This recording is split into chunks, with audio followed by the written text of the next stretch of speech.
یوں تو ہماری دنیا عجائبات کا گھر ہے، لیکن 7 جولائی 2007 کو پرتگال میں نیو 7 ونڈرز فاؤنڈیشن کی جانب سے اپ ڈیٹ کیے جانے والے 7 عجوبے کون کون سے ہیں، یہ کہاں واقع ہیں اور ان میں ایسی کیا خاص بات ہے، آج کی ویڈیو میں ہم تفصیل کے ساتھ جانیں گے۔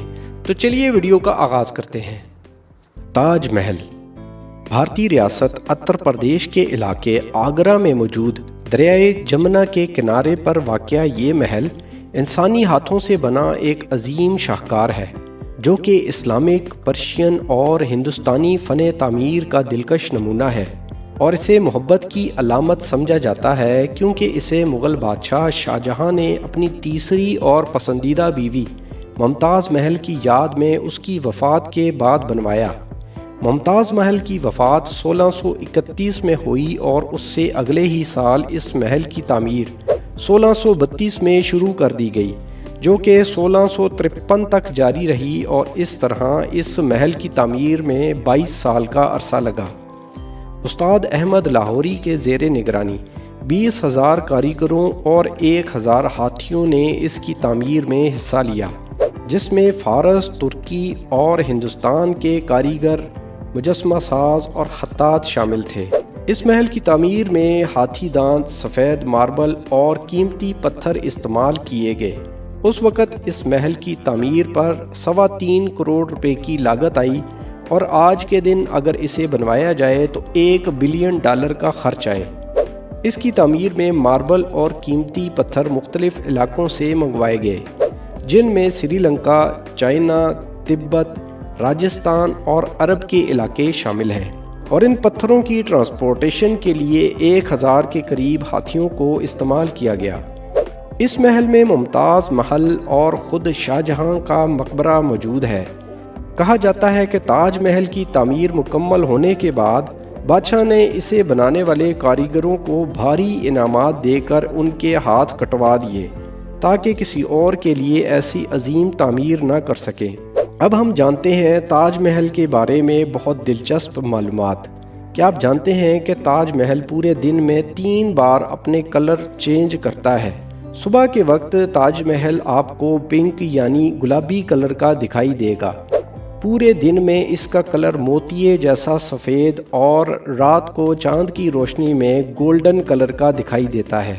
تاج محل کو دریائے جمنا کے کنارے اس لیے بنایا گیا کیونکہ اس کی تعمیر کے وقت اس کی فاؤنڈیشن میں خاص قسم کی لکڑی کا استعمال کیا گیا، جسے مسلسل پانی کی ضرورت رہتی ہے، اور یہ نمی اس محل کو دریائے جمنا سے حاصل ہوتی ہے۔ اس انجینئرنگ کا مقصد محل کو وقت گزرنے کے ساتھ ساتھ ہونے والے نقصانات سے لمبے عرصے تک بچانا ہے۔ کیا آپ جانتے ہیں کہ تاج محل کے مینار سیدھے نہیں ہیں؟ انہیں مرکزی محل سے باہر کی جانب جھکاؤ دے کر بنایا گیا، تاکہ شدید زلزلہ آنے کی صورت میں اگر یہ مینار گریں تو مرکزی ڈھانچے سے دور رہیں، تاکہ مالی اور جانی نقصان کم سے کم ہو سکے۔ اس محل کی تعمیر کے بعد بادشاہ نے ایک کالے رنگ کا تاج محل بھی بنانے کا ارادہ کر رکھا تھا، جو کہ دریائے جمنا کے دوسری جانب بنایا جانا تھا، لیکن اس منصوبے کو بادشاہ مکمل نہ کر سکا۔ تاج محل کے نچلے حصے میں خفیہ کمرے اور ایک سرنگ بھی موجود ہے، تاکہ ممکنہ جنگ کی صورت میں اس محل سے بحفاظت نکلا جا سکے۔ کیا آپ جانتے ہیں کہ محل کے داخلی دروازے پر اللہ کے 99 ناموں کے علاوہ قرآنی آیات اس طریقے سے لکھی گئی ہیں کہ اوپر سے نیچے تک لکھی گئی عبارات ایک ہی سائز کے حروف میں دکھائی دیتی ہیں۔ 4 باغ کے نام سے ایک بہت دلکش باغیچہ بھی اس محل میں بنایا گیا، جس میں بہت خوبصورت پودے لگا کر 4 مختلف طریقوں سے اس باغیچے کو پانی دینے کا سسٹم بنایا گیا، اس لیے اس کا نام 4 باغ رکھا گیا۔ 1983 میں تاج محل کو یونیسکو کی ورلڈ ہیریٹیج سائٹ میں شامل کیا گیا، اور اسے 7 جولائی 2007 کو 7 ونڈرز کی لسٹ میں جگہ ملی۔ 70 سے 80 لاکھ وزٹر ہر سال تاج محل کو وزٹ کرتے ہیں، اور کہا جاتا ہے کہ ہر کوئی اپنی لائف میں کم از کم ایک بار تاج محل ضرور دیکھنا چاہتا ہے۔ کیا آپ بھی ایسا چاہتے ہیں؟ کمنٹ سیکشن میں ضرور بتائیں۔ دیوار چین، دی گریٹ وال آف چائنا۔ یہ انسانی ہاتھوں سے بنی دنیا کی سب سے لمبی دیوار ہے جو کہ 21,196 کلومیٹر لمبی ہے اور اس کی اونچائی 5 سے 8 میٹر تک ہے۔ اصل میں یہ ایک دیوار نہیں بلکہ سیریز آف وال ہے جس کی تعمیر 7ویں صدی قبل مسیح میں شروع کی گئی اور آخری تعمیر 1644 میں منگ ڈائنیسٹی کے دور حکومت میں ہوئی۔ مجموعی طور پر اس دیوار کی تعمیر 2000 سال میں مکمل ہوئی۔ مختلف ادوار میں مختلف بادشاہوں نے اس کی تعمیر کروائی۔ اس کی تعمیر میں 18 لاکھ مزدوروں نے حصہ لیا اور ہزاروں اس کی تعمیر کے دوران ہلاک ہوئے۔ اس دیوار کو بنانے کا مقصد چینی ریاستوں اور سلطنت کو منگولین حملوں سے محفوظ رکھنا تھا۔ اس کے باوجود منگولین آرمی نے 1501 سے 1529 تک مسلسل 14 بار اس پر حملے کیے۔ منگولین حملوں اور قدرتی آفات کی وجہ سے اب تک اس دیوار کا 30% حصہ ختم ہو چکا ہے۔ کن ڈائنیسٹی میں تو جنگی قیدیوں سے سزا کے طور پر اس دیوار کی تعمیر کروائی جاتی تھی۔ اسی دور میں سب سے زیادہ مزدور اس کی تعمیر کے دوران ہلاک ہوئے۔ یہ دیوار زمین کے حصوں کو استعمال کرنے کے ساتھ ساتھ پتھر، بلاک اور لکڑی کا استعمال کرتے ہوئے بنائی گئی۔ اگر پیدل اس دیوار کا فاصلہ طے کیا جائے تو 18 مہینے لگ جائیں۔ اس دیوار کا سب سے دلکش اور خوبصورت حصہ منگ دور سلطنت میں بنایا گیا جس کی لمبائی 8,851 کلومیٹر بنتی ہے۔ دیوار چین کا یہ حصہ اس وقت کی جدید تعمیر اور جنگی منصوبہ بندی کے تحت بنایا گیا اور اس دیوار کا سب سے زیادہ وزٹ کیا جانے والا علاقہ بڈلنگ کہلاتا ہے جو کہ بیجنگ کے نزدیک واقع ہے۔ ہر سال 6 کروڑ 30 لاکھ وزٹرز یہاں آتے ہیں۔ دیوار چین کو وزٹ کرنے کا سب سے اچھا ٹائم اپریل، مئی اور سپتمبر، اکتوبر ہے۔ ان دنوں میں یہاں کا ٹمپریچر بھی اچھا ہوتا ہے اور یہاں کا نظارہ بھی دلکش ہوتا ہے۔ کہا جاتا ہے کہ دیوار چین چاند سے بھی نظر آتی ہے۔ اس بات میں کوئی صداقت نہیں، بلکہ دیوار چین تو گوگل میپ پر بھی زوم ان کرنے کے بعد نظر آتی ہے۔ دیوار چین کو 1987 میں یونیسکو کے عالمی ورثے کی سائٹ میں شامل کیا گیا اور 7 جولائی 2007 کو 7 عجوبوں کی فہرست میں جگہ ملی۔ کرسٹ دی ریڈیمر، یہ مجسمہ برازیل کے شہر ریو ڈی جنیرو میں موجود ہے، جسے مسیح کا مجسمہ بھی کہا جاتا ہے، جو کہ دنیا میں موجود 7 عجائبات کی لسٹ میں شامل ہے۔ اس کا ڈیزائن برازیلی engineer Heitor de Silva Costa نے بنایا اور اسے فرانسیسی مجسمہ ساز پول لڈوسکی نے تعمیر کیا، جو کہ 30 میٹر یعنی 98 فیٹ بلند ہے اور اس کے ہاتھوں کی چوڑائی 92 فیٹ ہے۔ اس کا وزن 635 میٹرک ٹن ہے۔ اس مجسمے کو برازیل کے ٹیجوکا نیشنل پارک میں موجود کوکوواڈو کی پہاڑی پر نصب کیا گیا۔ اس کی تعمیر برازیل میں ہی کی گئی، مگر اس کا چہرہ اور ہاتھ فرانس سے بن کر آئے۔ کیا آپ جانتے ہیں کہ کرسچن مذہب کو فروغ دینے کے لیے پہلی بار اس مجسمے کو کوکوواڈو کی پہاڑی پر بنانے کا پرپوزل 1850 میں پیش کیا گیا، جسے اس وقت ریجیکٹ کر دیا گیا۔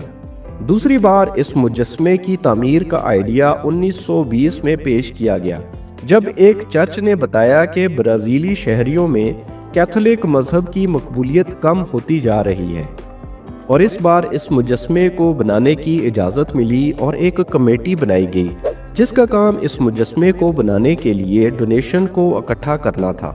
سب سے زیادہ ڈونیشن برازیل میں موجود کیتھولک مذہب کے پیروکاروں نے دی اور 1922 میں اس کی تعمیر شروع ہوئی اور 1931 میں مکمل ہوئی۔ یوں اس کی تعمیر میں 9 سال کا عرصہ لگا۔ اسے بنانے پر $2,50,000 امریکی کا خرچ آیا۔ اس مجسمے کا ڈیزائن شروع میں ایک ہاتھ میں زمین اور ایک ہاتھ میں کراس کا نشان تھا، جسے بعد میں اوپن ہینڈز میں تبدیل کیا گیا، جو کہ امن کی علامت سمجھا جاتا ہے۔ اس کی اوپننگ 12 اکتوبر 1931 میں ہوئی۔ اس مجسمے میں 12 فلورز سٹیل سٹیئرز کے ساتھ موجود ہیں اور مختلف حصوں تک جانے کے لیے رستے بنائے گئے ہیں جو کہ عام عوام کے لیے عموماً بند رہتے ہیں۔ کیا آپ جانتے ہیں کہ ہر سال اس مجسمے پر 3 سے 6 بار آسمانی بجلی گرتی ہے؟ 10 فروری 2008 کو ایک شدید طوفان میں آسمانی بجلی گرنے سے اس مجسمے کے سر، ہاتھوں اور آنکھوں کو نقصان پہنچا، جسے بعد میں ریپیئر کیا گیا۔ 17 جنوری 2014 میں بھی آسمانی بجلی گرنے سے اس کے دائیں ہاتھ کی انگلی اور سر کو نقصان پہنچا، جسے لائٹننگ راڈز ڈال کر ریپیئر کیا گیا تاکہ مزید آسمانی بجلی گرنے سے اس مجسمے کو محفوظ رکھا جا سکے۔ ہر سال اس مجسمے کی مینٹیننس اور ریپیئرنگ پر $1 ملین تک لگتا ہے۔ اس مجسمے تک پہنچنے کے لیے کوکوواڈو نامی ایک ٹرین چلتی ہے جو کہ تجوکا نیشنل پارک سے گزرتی ہوئی کوکوواڈو کی پہاڑی تک جاتی ہے۔ 222 سیڑھیاں چڑھ کر اس مجسمے تک پہنچا جا سکتا ہے، البتہ 2003 میں یہاں ایلیویٹر اور ایسکلیٹر بھی نصب کیے گئے، اور 2006 میں اس مجسمے کے 75 سال کمپلیٹ ہونے پر اس کی بیسمنٹ میں ایک چھوٹا چرچ بنایا گیا جہاں پر مذہبی رسومات کے علاوہ شادی کی تقریبات بھی منعقد کی جاتی ہیں۔ 7 جولائی 2007 کو اس مجسمے کو 7 عجوبوں کی لسٹ میں شامل کیا گیا۔ یہ ہے کولوسیم دی تھیٹر۔ کولوسیم ایک عظیم رومن ایمفی تھیٹر ہے جو کہ اٹلی کے شہر روم میں واقع ہے۔ اسے فلاوین ایمفی تھیٹر بھی کہا جاتا ہے۔ اس کی تعمیر 70 سے 80 عیسوی کے درمیان شروع ہوئی اور مکمل ہونے میں 10 سال لگے۔ اس تھیٹر کی تعمیر بادشاہ ویسپیسین نے شروع کروائی اور اس کے بیٹے ٹائٹس کے دور میں مکمل ہوئی۔ یہ دنیا کے 7 عجائبات میں شامل ہے اور یونیسکو کا عالمی ورثہ ہے۔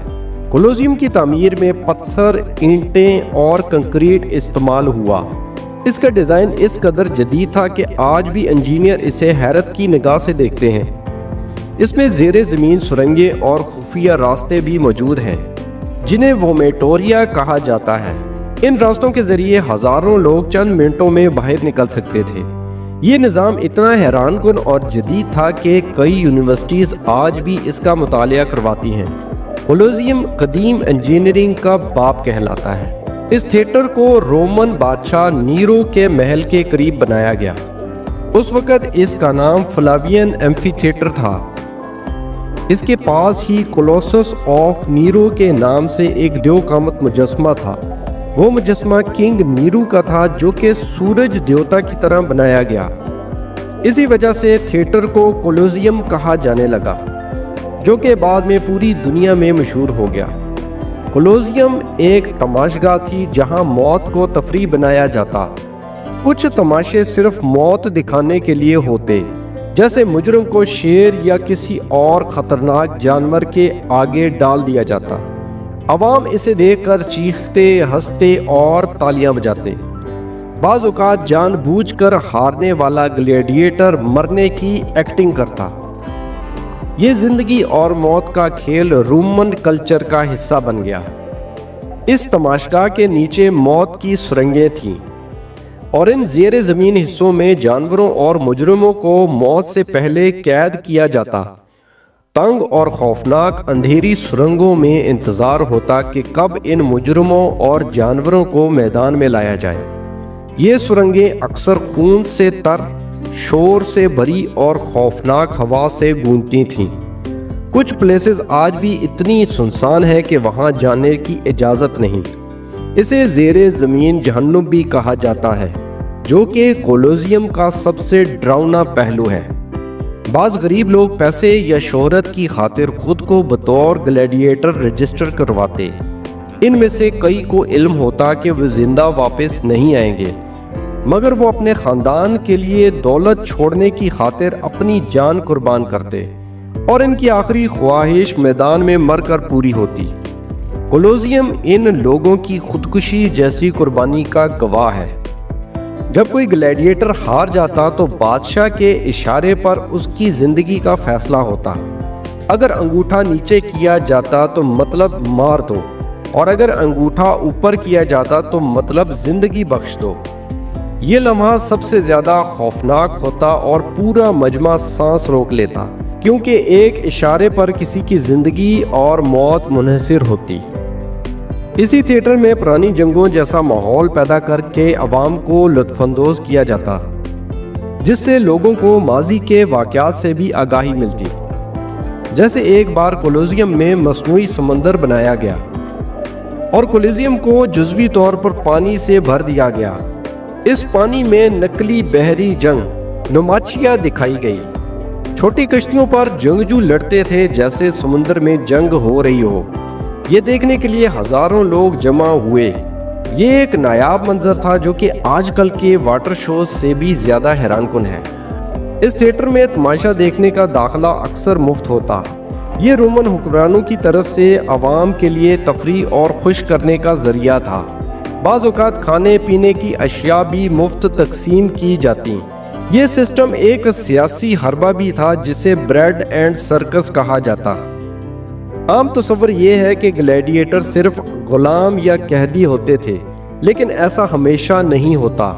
کئی بار آزاد شہری بھی شہرت، دولت یا ایڈونچر کے لیے گلیڈیٹر بنتے تھے۔ کچھ گلیڈیٹرز سیلیبریٹی بن جاتے اور ان کے مداح بھی ہوتے تھے۔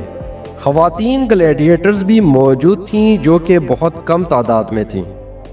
ان کی تربیت خاص اسکولوں میں ہوتی تھی جنہیں لوڈس کہا جاتا ہے۔ کولوسیم میں لفٹ جیسا نظام موجود تھا اور اس تھیٹر میں زیر زمین 36 سے زیادہ پلیٹ فارمز موجود تھے جو کہ اوپر نیچے ہو سکتے تھے۔ یہ پلیٹ فارمز ایک قسم کی لفٹ تھی جو جانوروں اور گلیڈیٹرز کو سٹیج پر لاتی۔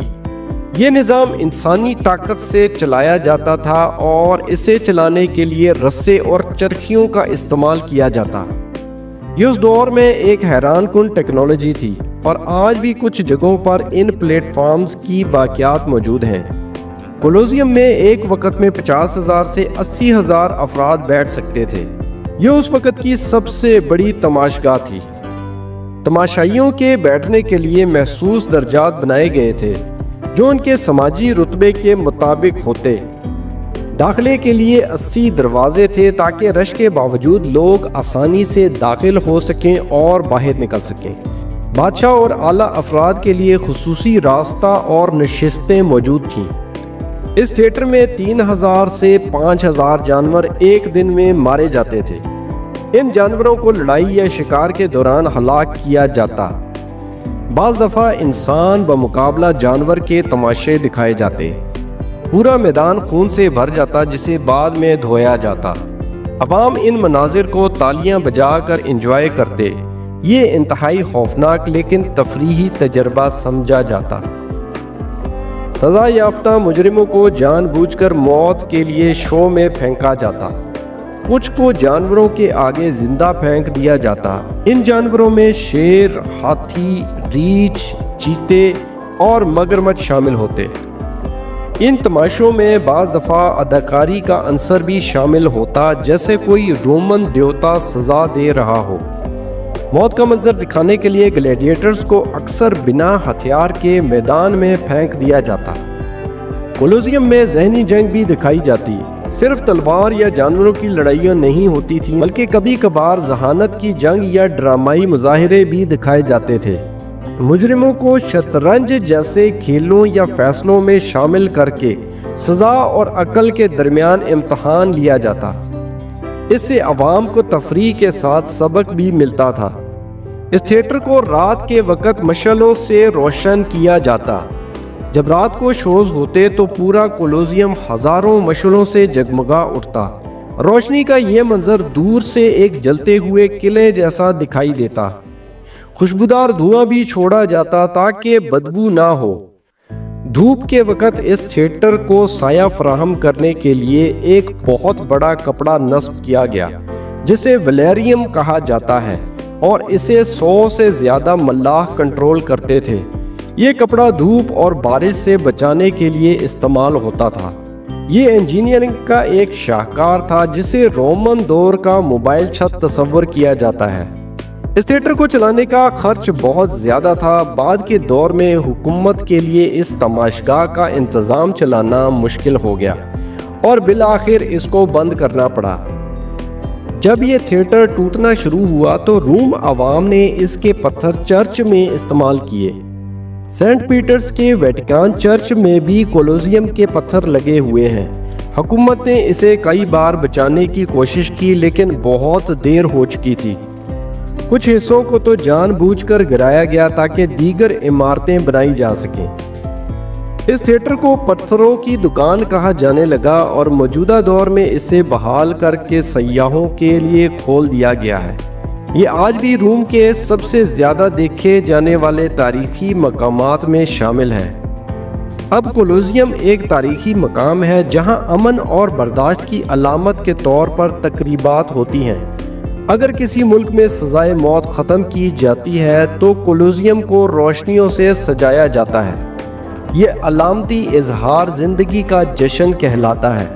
یہاں مختلف مذاہب اور ثقافتوں کے لوگ اکٹھے ہو کر امن کی بات کرتے ہیں۔ ماچو پچو جنوبی امریکہ کے ملک پیرو میں واقع یہ عجوبہ دنیا کے 7 عجائبات میں شامل ہے۔ یہ انڈس پہاڑی سلسلے میں موجود ہے جو کہ سطح سمندر سے 2430 میٹر بلند ہے۔ کسکو سٹی سے تقریباً 80 کلومیٹر کے فاصلے پر یہ ایک تاریخی انکا تہذیب کا شہر ہے جو پہاڑوں کے درمیان میں چھپا ہوا ہے۔ ماچو پچو انکا سلطنت کے بادشاہ پاچا کوٹی نے 15ویں صدی میں تعمیر کروایا۔ یہ مقام بادشاہ کے لیے شاہی رہائش گاہ یا مذہبی مرکز کے طور پر استعمال ہوتا تھا۔ انکا لوگ پہاڑوں پر زراعت، مذہب اور سائنسی علوم میں مہارت رکھتے تھے۔ ماچو پچو کی تعمیر بغیر کسی سیمنٹ کے پتھروں کو آپس میں فٹ کر کے کی گئی ہے۔ یہ تعمیراتی مہارت آج بھی ماہرین کو حیران کر دیتی ہے۔ یہ مقام ایک لمبے عرصے تک دنیا کی نظروں سے اوجھل رہا۔ پھر ماچو پچو کو 1911 میں ایک امریکی تاریخ دان ہرام بنگم نے دوبارہ دنیا کے سامنے پیش کیا۔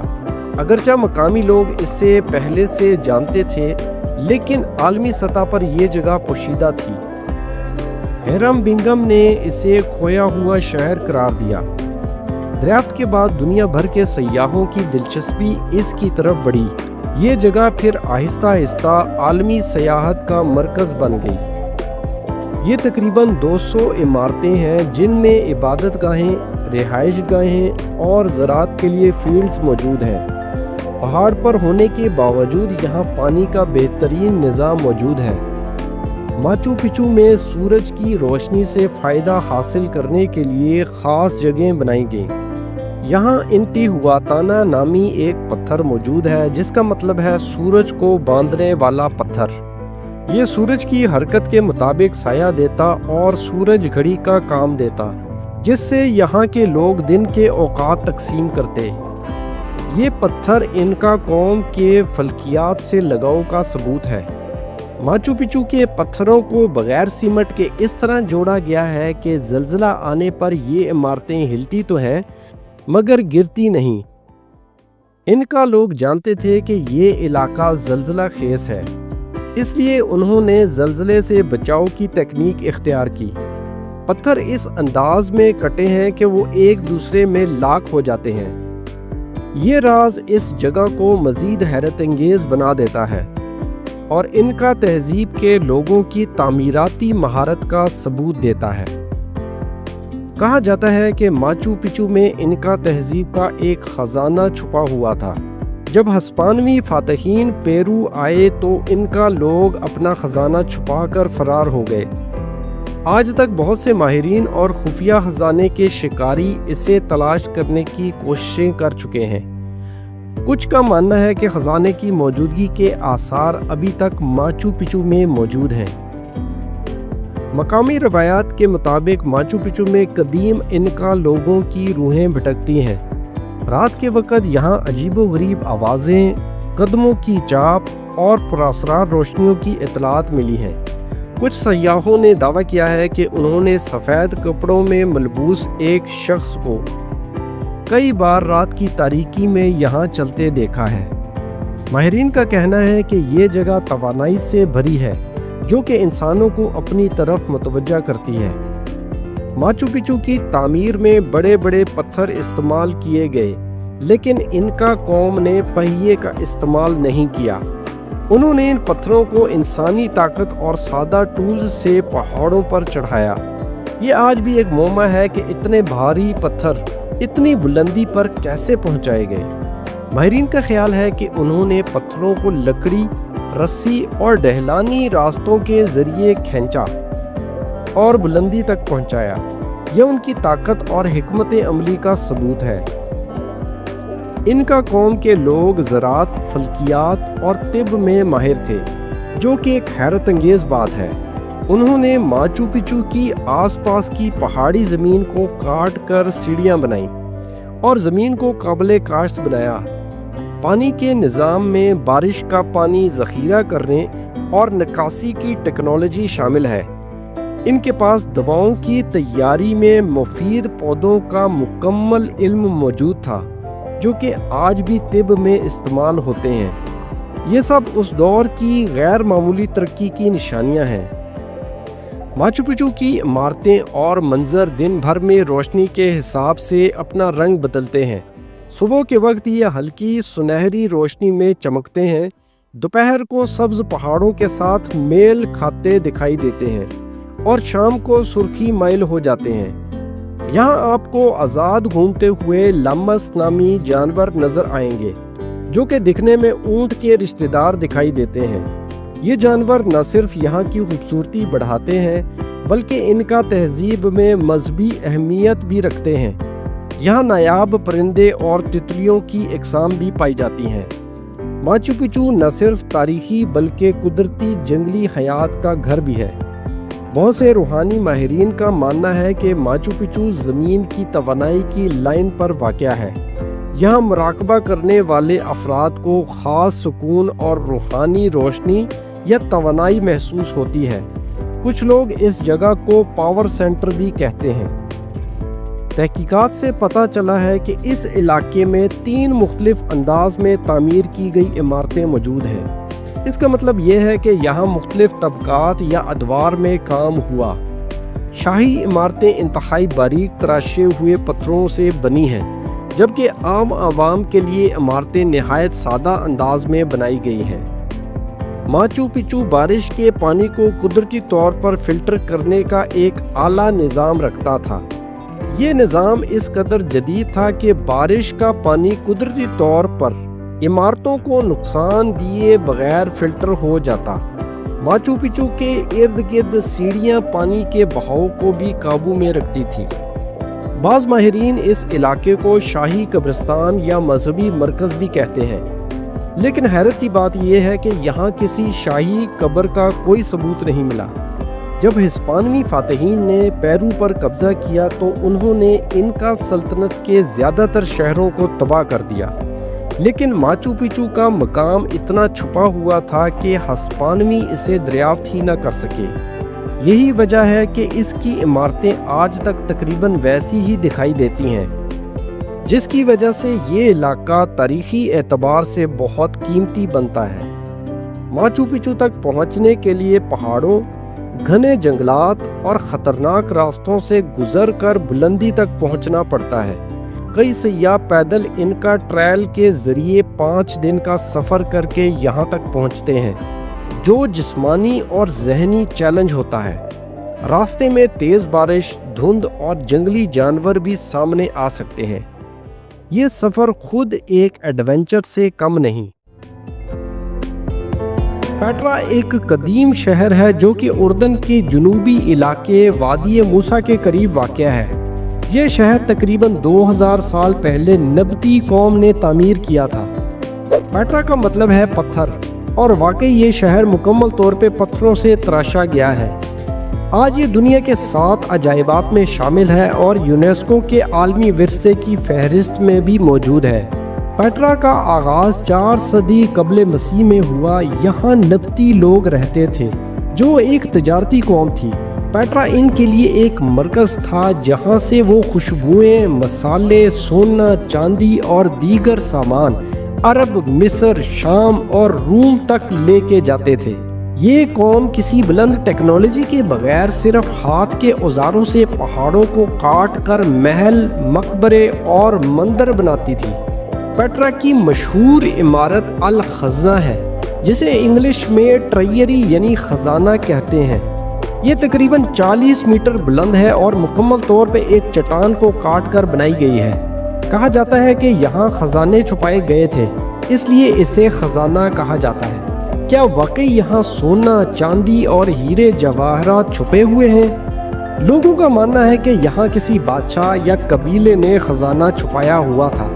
یہ افواہیں اتنی عام تھیں کہ لوگوں نے عمارتوں پر گولیاں بھی چلائیں اور یہاں کھدائی بھی کی، مگر کچھ نہ ملا۔ یہاں ایک مندر بھی موجود ہے جسے دیار کہتے ہیں، جو پہاڑ کے بلند ترین مقام پر واقع ہے، جس پر پہنچنے کے لیے 800 سیڑھیاں چڑھنی پڑتی ہیں۔ پیٹرا ایک صحرائی علاقہ ہے جہاں پر بارش بہت کم ہوتی تھی۔ یہاں کے لوگوں نے پانی کے گزرنے کے لیے پتھروں میں نالیاں بنائیں اور بارش کے پانی کو ذخیرہ کرنے کے لیے زمین میں آبی ٹینک بنائے اور قدرتی نالیوں کا رخ موڑا۔ یہ نظام اس قدر جدید تھا کہ آج کے انجینئر بھی حیران ہیں کہ انہوں نے یہ سب کیسے کیا۔ پیٹرا کو گلابی شہر بھی کہتے ہیں، یعنی روز سٹی، کیونکہ اس کے پتھر گلابی اور سرخی مائل رنگ کے ہیں۔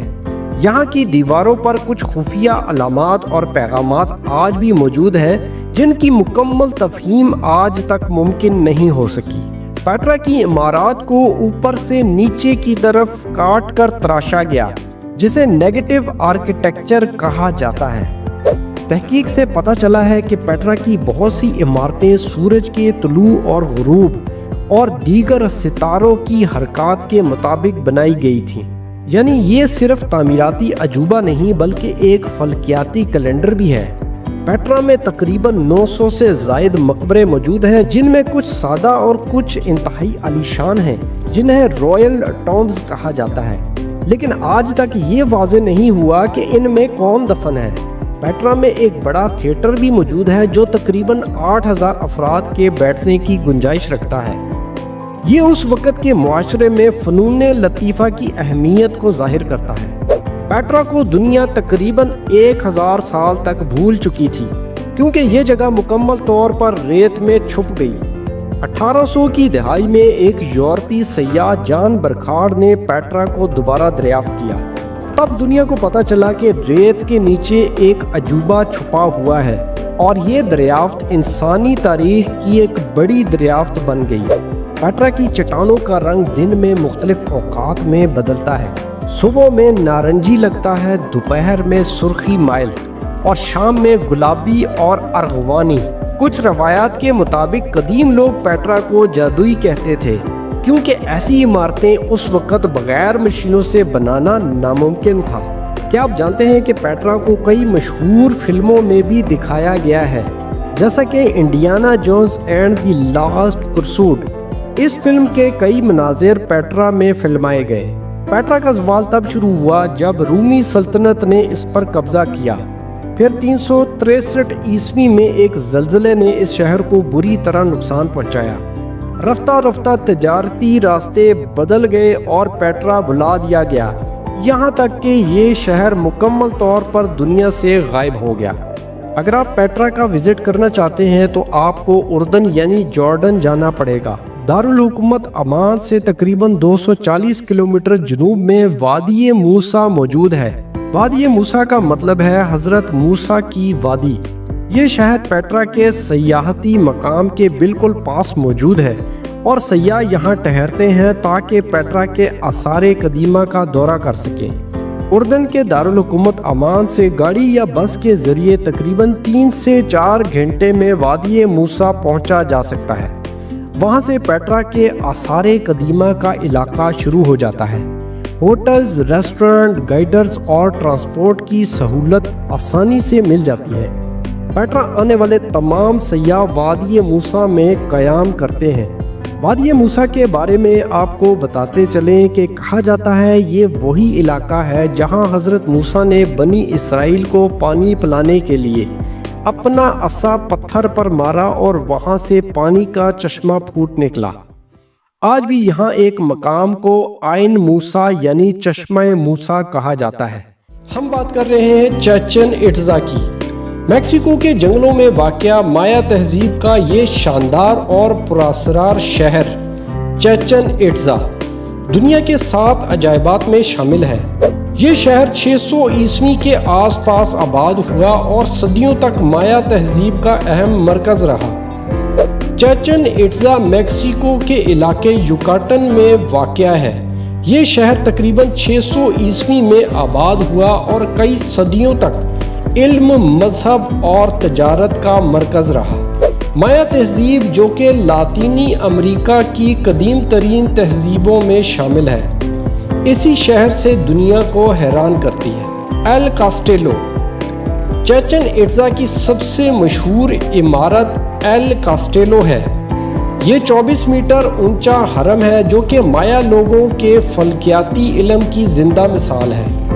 اس ہرم میں 91 سیڑھیاں ہر 4 طرف سے بنی ہوئی ہیں جو کہ مجموعی طور پر 364 بنتی ہیں، اور اوپر کا ایک تختہ ملا کر 365 دن یعنی سال کے پورے دنوں کی تعداد بنتی ہے۔ ہر سال 21 مارچ اور 23 سپٹمبر کو یعنی بہار اور خزاں کے آغاز پر سورج کی روشنی کا سایہ اس طرح سیڑھیوں پر گرتا ہے جیسے ایک دیو ہیکل سانپ سیڑھیوں پر رینگ رہا ہو۔ مایا لوگ فلکیات، ریاضی اور کیلنڈر بنانے میں ماہر تھے۔ ان کا کیلنڈر اتنا درست تھا کہ آج کے کیلنڈروں سے بھی مقابلہ کرتا ہے۔ انہوں نے اپنے مندر کو سورج، چاند اور ستاروں کی چال کے مطابق تعمیر کیا۔ چیچن اٹزا کا ہر زاویہ، ہر دیوار کسی نہ کسی فلکیائی حساب سے جڑی ہوئی ہے۔ ان لوگوں نے فلکیات میں حیرت انگیز ترقی کر رکھی تھی۔ ان کے کیلنڈر، شمسی اور قمری مشاہدات اتنے درست تھے کہ وہ سورج گرہن، چاند گرہن اور ستاروں کی حرکات تک کی پیش گوئی کر لیتے تھے۔ یہاں دنیا کا سب سے بڑا اور قدیم کھیل کا میدان بھی موجود ہے، جہاں مایا لوگ ایک خاص کھیل کھیلتے تھے جسے پوکٹا پوک کہا جاتا ہے۔ یہ کھیل صرف کھیل نہیں تھا بلکہ ایک مذہبی رسم بھی تھی۔